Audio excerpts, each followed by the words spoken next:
what is your like end goal? You know how you usually typically will bring on a lot of like OnlyFans girls and stuff, and from clips that I've seen anyways, I see that there's a lot of OnlyFans girls or girls that are like very pro liberation, and I feel like you guys are very harsh in the way that you debate with them to try and alter their opinions on things.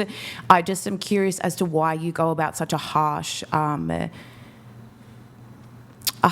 way of doing it. Do you think that actually changes their minds or their perspectives in any ways, or do you just kind of want to do it for the sake of debating and not actually try and change mentalities?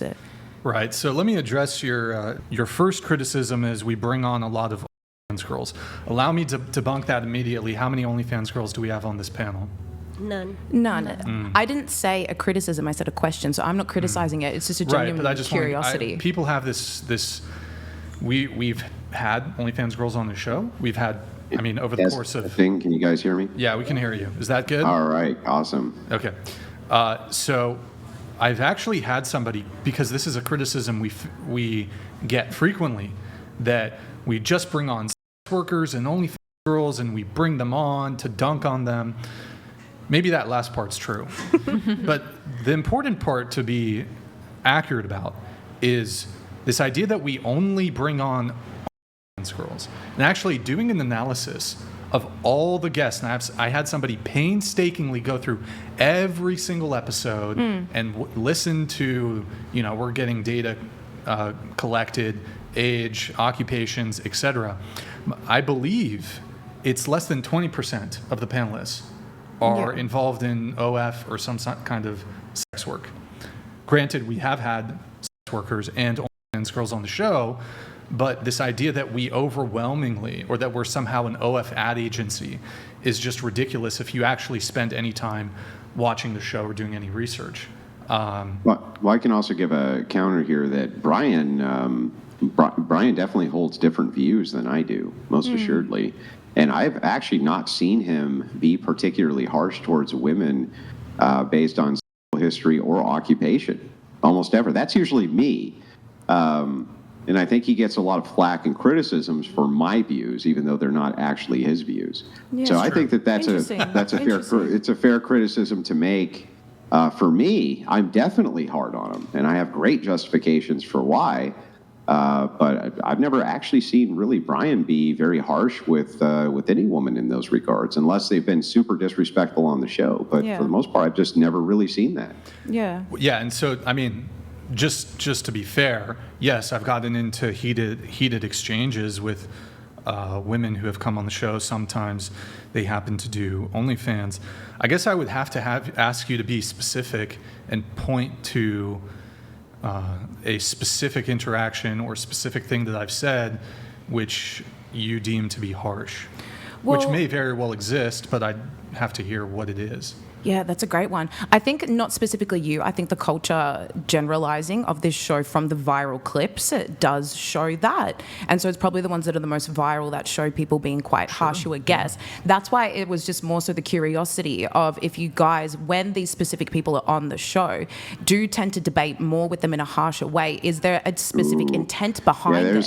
There's kind of a bad straw man smuggled in there. So I'm a guest just like you are. I'm just remoted in. Right, but I'm often in the room myself. Most of the viral clips from the whatever podcast are guests themselves arguing. So when you say you guys, but you didn't make the differentiation, but we're the guest and you guys are arguing with the guests, that's incorrect. Most of the viral clips are guests themselves arguing. So who is you guys here?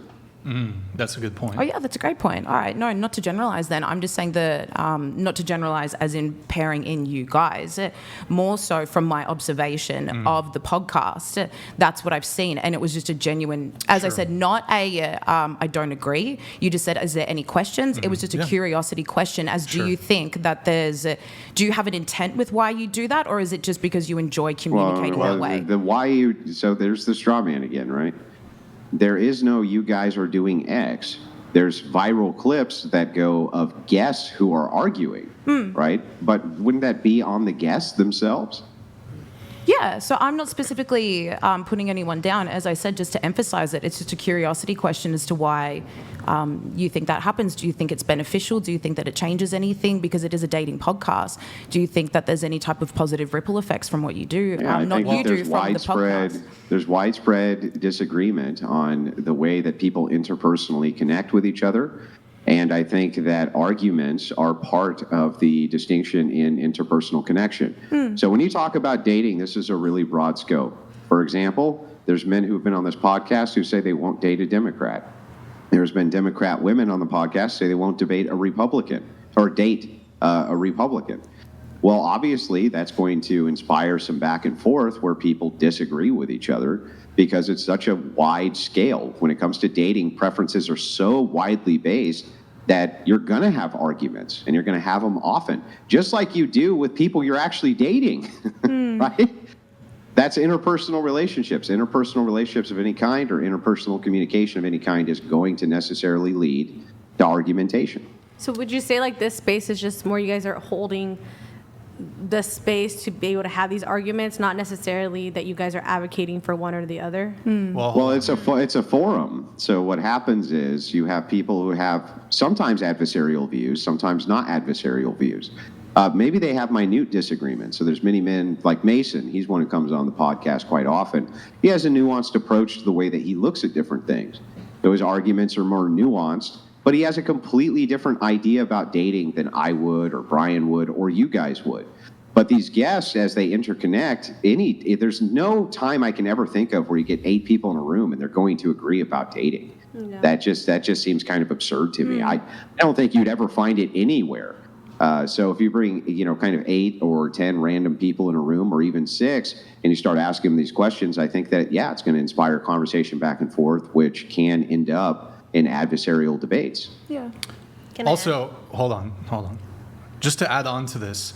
So while the Whatever podcast does distribute and publish and create clips of our own, there's also viral clips that do not originate from us too. Yeah. Now, these clips are of the Whatever podcast, but it is worth at least pointing out and adding on to what Andrew said, is that not all the clips, a lot of these viral clips are third parties that just, even without our permission, I don't really care, but they will make clips from the podcast and distribute them.